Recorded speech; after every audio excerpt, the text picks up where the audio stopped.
Hello friends, வணக்கம். விடியலிருந்து இன்றைக்கி நம்ம சாஃப்டாக ஸ்பான்ச்சியாக இருக்கிற மாதிரி கொலக்கட்டை பார்க்க போகிறோம். புதுசாக கல்யாணம் ஆனவங்க கூட இதை பார்த்து நான் சொன்ன டிப்ஸ் எல்லாம் ஃபாலோ பண்ணி செஞ்சிங்கன்னா வீட்டில் அசத்தலாம்.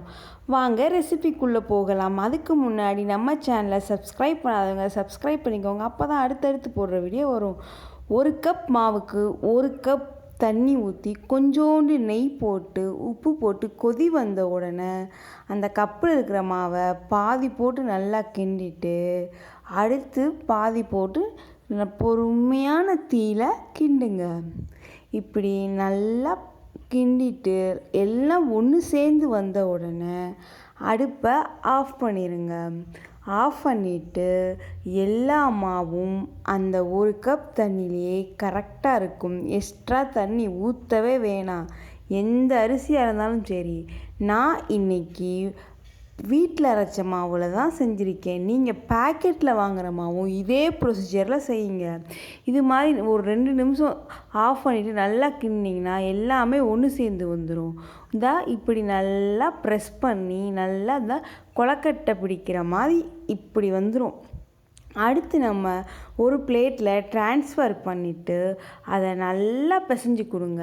இப்போ கொஞ்சம் கொஞ்சமாக ஆறின தண்ணி தான், சுடு தண்ணி கிடையாது. இதில் ஊற்றி எல்லாமே ஒன்று சேர்ந்து வர அளவுக்கு தண்ணி ஊற்றி தெளித்து நல்லா பதமாக உருட்டி வச்சுக்கோங்க. நல்லா உருட்டினோடனே காஞ்சி போகாத மாதிரி அது மேலே நெய்யோ எண்ணெயோ தடவி வச்சுக்கோங்க. இப்போ வாங்க சிம்பிளான பூரணத்துக்கு போகலாம். 1 டேபிள் ஸ்பூன் நெய் ஊற்றிட்டு எந்த இதில் தேங்காய் துருவுனதை எடுக்கிறீங்களோ கொஞ்சம் அழுத்தி எடுங்க. அதுக்கு 1/2 கப் மண்டவெல்லம், நீங்கள் அழுத்தாமல் எடுத்தீங்கன்னா 1/4 கப் மண்டவெல்லம் போடும். இது ரெண்டையும் சேர்த்து நல்லா வதக்கிடுங்க. வதக்கிட்டு ஏலக்காய் தூள் போட்டு இறக்கி வச்சுருங்க. இது பிகினர்ஸ்னால பூர்ணம் நான் சிம்பிளாக சொல்லியிருக்கேன். அடுத்து இந்த மாவை நல்லா உருட்டி வச்சுட்டு மோல்டு எதுவுமே யூஸ் பண்ணாமல் சிம்பிளாக நான் கையிலேயே சொல்லி காமிச்சிருக்கேன். பாருங்கள், இது மாதிரி நல்லா இது பண்ணுங்கள். தேய்ச்சி விட்டுட்டு இந்த மாதிரி எம்போசிங் கொடுத்து அதுக்கு சென்டரில் நம்ம வச்சுருந்த பூர்ணத்தை வச்சு மோதகம் மாதிரி பிடிச்சோம்னா நம்மளோட ஹேண்ட்மேட் கொலக்கட்டை ரெடி.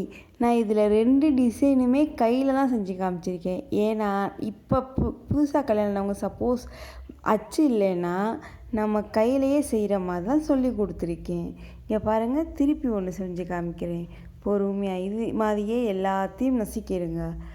சைடில் 2 பெருவிரலாலையும் இது மாதிரி தேய்ச்சி கொடுத்து அப்படி கையில் ஒட்டுச்சுன்னா எண்ணெய் தடவி தேய்ச்சி கொடுத்துட்டு இது நடுவில் பூரணத்தை வச்சு இப்படி மடித்து ஜாயின் பண்ணுங்கள் எல்லாத்தையும். அப்போ தான் விரிசல் இல்லாமல் உடையாமல் ஸ்மூத் அண்ட் டேஸ்டியாக சாஃப்டாக வரும்.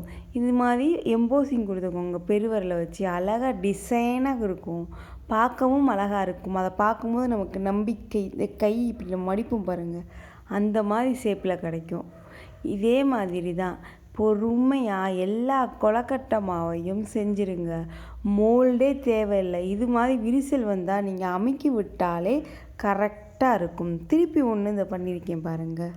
பூர்ணத்தை நடுவில் வச்சு 2த்தையும் நல்லா மூடி பொறுமையாக சைடில் வெளில பூர்ணம் வராத மாதிரி ப்ரெஸ் பண்ணி அதுக்கு டிசைன் கொடுக்கறதுக்கு ஆள்காட்டி விரலையும் கட்டை விரலையும் வச்சு அழகாக டிசைன் கொடுத்துருப்பேன் பாருங்கள். சிம்பிளாக ஈஸியாக ஒரு 15 மினிட்ஸ் இருந்தாலே போதும். சூப்பராக டேஸ்டியான கொலக்கட்டை ரெடி. நான் நல்லா தண்ணி கொதித்த உடனே இட்லி கொப்பரையில் அரச மரம் இலையை வச்சு தான் இன்றைக்கி வேக வைக்க போகிறேன். விநாயகர் சதுர்த்தி இல்லையா, அரச மரம் இல்லாமையா, அதனால நான் இலையெல்லாம் மேலே போட்டு அது மேலே கொலக்கட்டையை வச்சு 7 நிமிஷம் வேக வச்சு எடுத்திங்கன்னா நம்மளோட சுவையான மெத்துன்னு சூப்பரான கொலக்கட்டை ரெடி. இது போல் புதுமையான ரெசிபி நம்ம சேனலில் அப்லோட் பண்ணிக்கிட்டே இருக்கோம் ஃப்ரெண்ட்ஸ். அதனால நம்ம சேனலை சப்ஸ்கிரைப் பண்ணுங்கள், லைக் பண்ணுங்கள், ஷேர் பண்ணுங்கள். நன்றி.